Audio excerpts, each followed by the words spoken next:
So in this part, we're going to go through every page 1 to page 4, and what these knobs mean.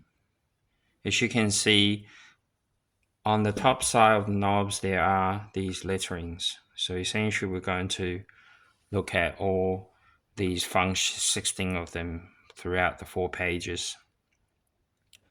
So in terms of the green, as we can see, we're at the green page. Page 1 is mix and utility. And so what it does is, this is low pass, this is high pass, this is mix, and this is compression or saturation. Low pass, the flat area is here. So that means if you turn all the way to the maximum to the right hand side, that will cut out the audio. Similarly, if you are using high pass, the flat area is here. So if you turn all the way to the left, you're going to cut out the audio. This is just what typically happens to low pass and high pass. Now, what is mix?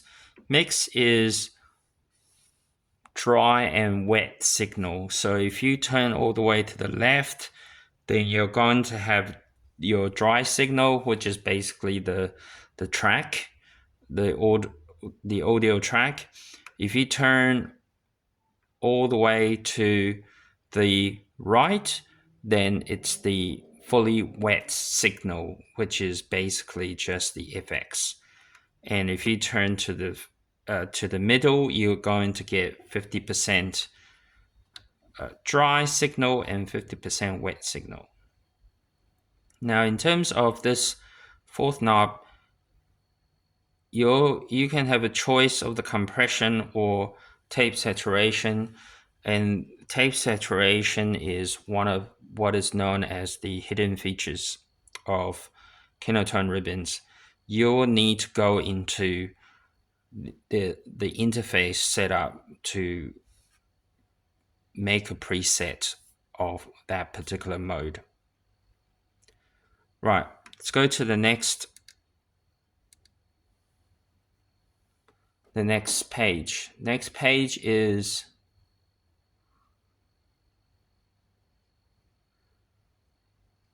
so actually let's go back to the green page and read all the outcomes of it.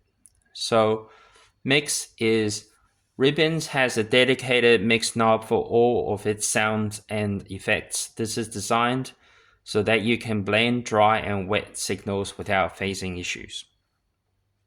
The main use case for this knob is to use it in conjunction with the different modulation settings.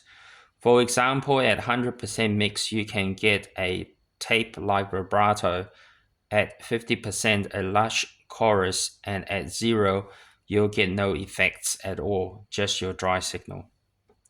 Low pass. A slightly resonant 4-pole virtual analog low pass filter. Rotating the knob counterclockwise removes treble and brightness from your signal. High pass.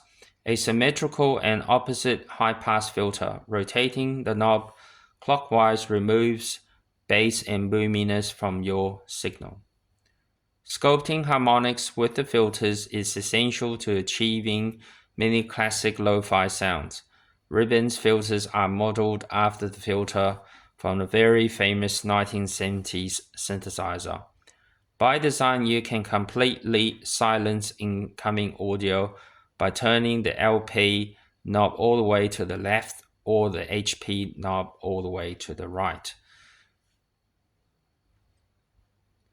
Compression, CP, controls the dynamics of your incoming audio and attenuates the loudest sounds. As you increase it, your audio will feel warmer and more balanced. When used on guitar, it can add some amazing sustain to your notes. And on 4 mixes, it has a magical way of gluing your sounds together without distorting them. So basically, compression is where when you have an audio track, there are parts that have a a bigger number dB versus some parts as a lower number dB. And what compression is the adjustment of the lower dB segment of the track. It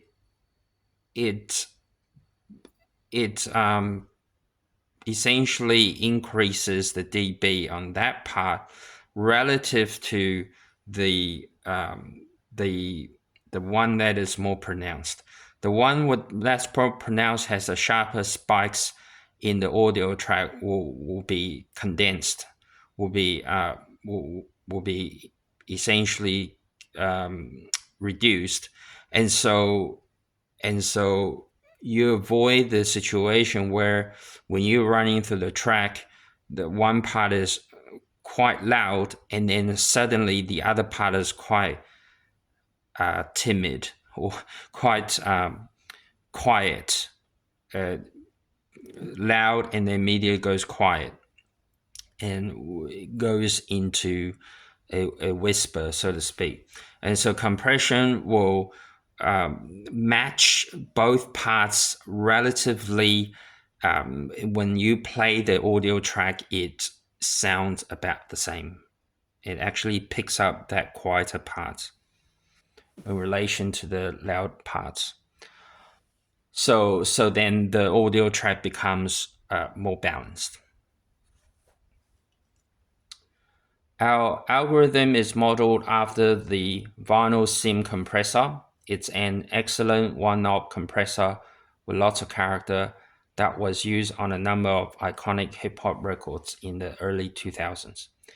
There is also tape saturation. If you prefer that here, instead of compression, you can easily swap out the CP knob for a saturation parameter, and the change is persistent unless you switch it back. This is one of the hidden options. Okay, page number 2 is while and flutter. So this one is while depth. This is while frequency. This one is flutter depth and flutter frequency. The interesting thing about Kinotone Ribbons is that as you switch from one page to another, because the unit remembers what you had before setting wise, it sort of stacks the when you are playing around with the next page parameters, the Kinotone remembering what you had before from the first page will stack up the sounds together, making it really, really strange and awesome at the same time. While emulates similar slower pitch modulation caused by malfunctioning components in a tape transport. So something like a worn out belt or deformed rubber rollers. WD while depth. By turning up depth, your audio's pitch will start to randomly wobble. As you increase it, the intensity gets more dramatic. While frequency, WF, changes the max speed at which these variations occur. Flutter emulates faster and more jittery pitch modulation, sometimes found on tape players. This can be caused by things like bent capstans, backlash from worn-out gears, or other obstructions in a tape path that create unexpected friction. Flutter depth, FD. Turning up depth will introduce subtle, stuttery pitch variations in your signal. Flutter frequency, FF. As you increase frequency, these variations become more chaotic. Ribbons random while and flutter parameters are modeled after spectral and waveform data collected from all kinds of tape players, ranging from perfectly functioning to completely broken, 4-track cassette machines, reels to reels, dictaphones, mangled cassette loops, tape delays, and more. All right, page 3 is degradation, which is purple. So we're going to have dropout depths dropouts frequency, crinkle, and noise. Dropouts emulates the sound of tape getting stuck momentarily and then catching up. So think physical interruptions like tape getting snagged on an object or intentionally manipulating a tape during playback. Dropout depth controls the max intensity of a dropout when it occurs. Dropout frequency, DF, controls the probability of a dropout occurring. Crinkle, CR, emulates surface level imperfections on a wrinkly piece of cassette tape. By turning up this knob, you crumble up the tape more and more. You'll hear brief moments of signal loss as the tape separates from the tape head. Dropouts and crinkle provide separate processing on the left and right channels, making them a great way to introduce some interesting variety across the stereo field. Noise, NO. This knob gives you the ability to crossfade between two flavors of noise. Static hiss like you'd find on an old tape player, and clicks and pops reminiscent of a dusty, crackly record. Easily dial in one or both using a single noise twist of the knob. So this will be tape hiss, and on the other side, this will be vinyl crackles.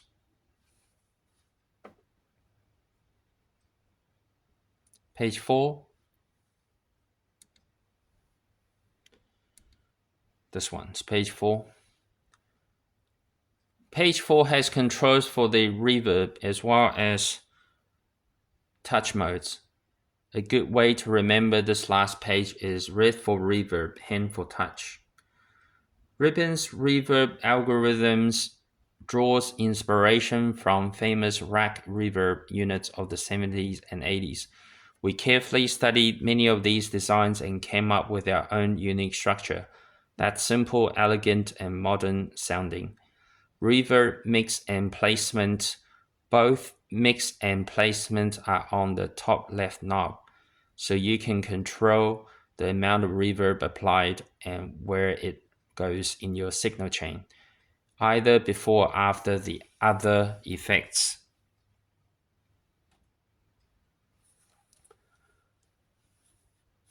"100% pre-tape effects" and "100% post-tape effects."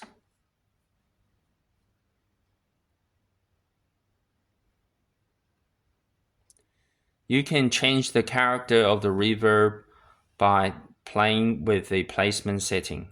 Putting the reverb before the effects creates more of a haunting and aged sound, whereas putting it after allows it to ring out nice and clear. Reverb decay.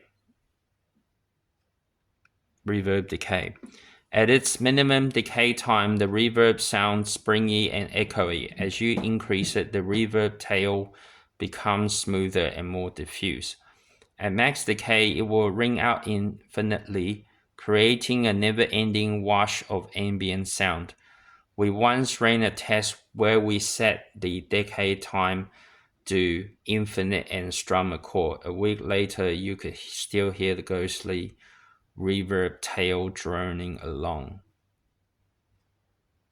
Those are all the primary controls on ribbons. As you might imagine, this opens up lots of possibilities for customizing unique sounds and textures.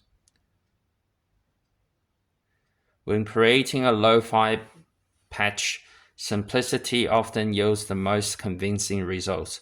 Try blending just a few effects to start, keeping things subtle. Cranking up too many controls at once can quickly lead to a muddy, cartoonish sound. Take your time, experiment, and enjoy finding sweet spots. Remember to use the INIT preset anytime you feel like starting again, which is the push buttons for 3 seconds will reset all the parameters you've been dealing with.